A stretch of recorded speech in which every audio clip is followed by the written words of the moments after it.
ये सदन आप पक्ष और विपक्ष आप सब यहाँ मौजूद है।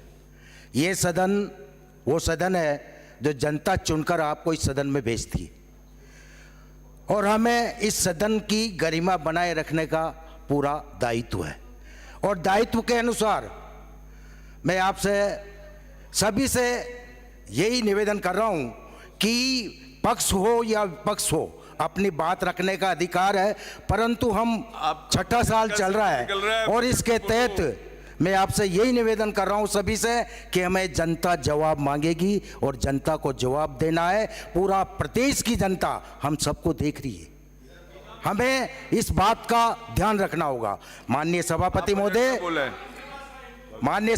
महोदय, आपने मुझे बजट 2024-25 के आय व्यय अनुमान पर बोलने का समय दिए, इसके लिए बहुत बहुत धन्यवाद।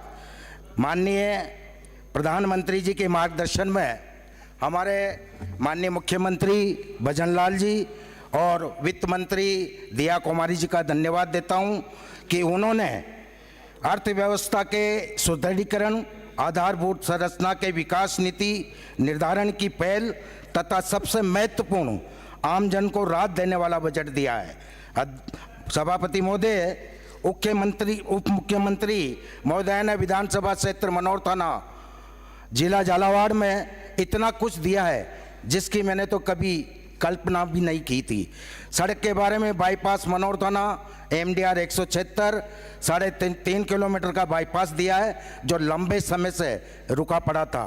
परिवहन के क्षेत्र में मनोर थाना में अत्याधुनिक सुविधा युक्त बस स्टैंड दिया गया जो मैं पिछले 5 साल से गत सरकार को अवगत कराता रहा था, परंतु सरकार ने मेरी बात नहीं सुनी क्योंकि कांग्रेस सरकार में भेदभाव की रीति नीति चलती आई है। तीसरा, जन स्वास्थ्य अभियांत्रिक विभाग में सहायक अभियंता कार्यालय मनोर थाना में खोला गया है। चौथा, लंबे समय से कई पुलियाएं क्षतिग्रस्त थी जो 21-22 में अत्यधिक वर्षा के कारण क्षतिग्रस्त हो गई थी, उन पुलियाओं का काम शुरू हो गया है और बहुत तेजी से चल रहा है।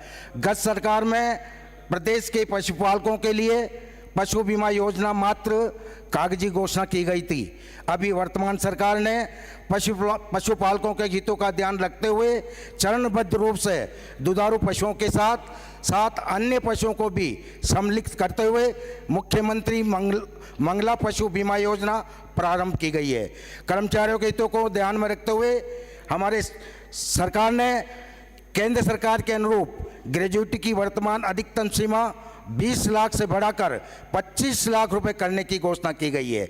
ओलावृष्टि से किसानों को 2024 तक का खरीफ रबी का मुआवजा एवं बीमा क्लेम बकाया तुरंत प्रभाव से दिया जाएगा, इसकी भी घोषणा की है। हमारी केंद्र सरकार ने आयुष्मान भारत योजना लागू कर देश में आमजन को बेहतर चिकित्सा सुविधा उपलब्ध कराने की दिशा में क्रांतिकारी पहल की थी।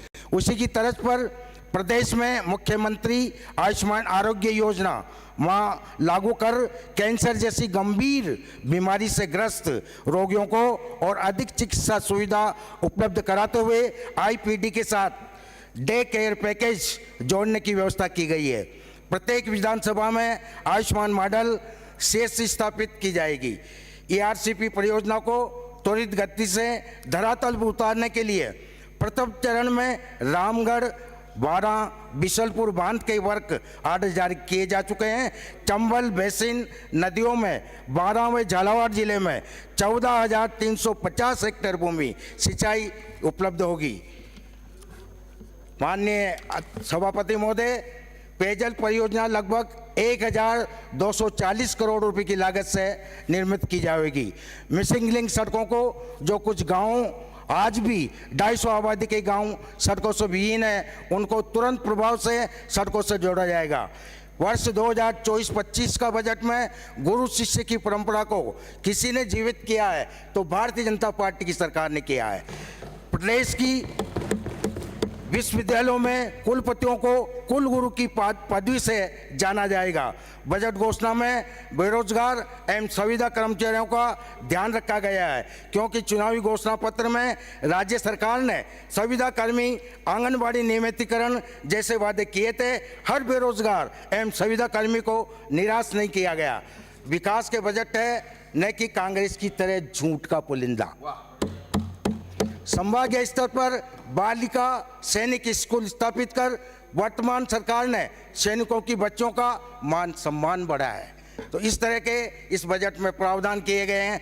कई बजट आपने देखा है कि पेयजल, ऊर्जा, सड़क, पानी, सिंचाई, शिक्षा और स्वास्थ्य के क्षेत्र में नवाचार किए जाएंगे। ये हमारे मुख्यमंत्री भजन लाल जी की सरकार की उपलब्धियां हैं, जो धरातल पर उतार कर उन्होंने जो बजट में ये लागू किए, धरातल से शुरू होकर इन 3 सालों के अंदर जो ऐसे ऐतिहासिक काम किए जाएंगे जो कभी किसी सरकार ने नहीं किए हैं। जय हिंद, जय भारत, जय जय राजस्थान।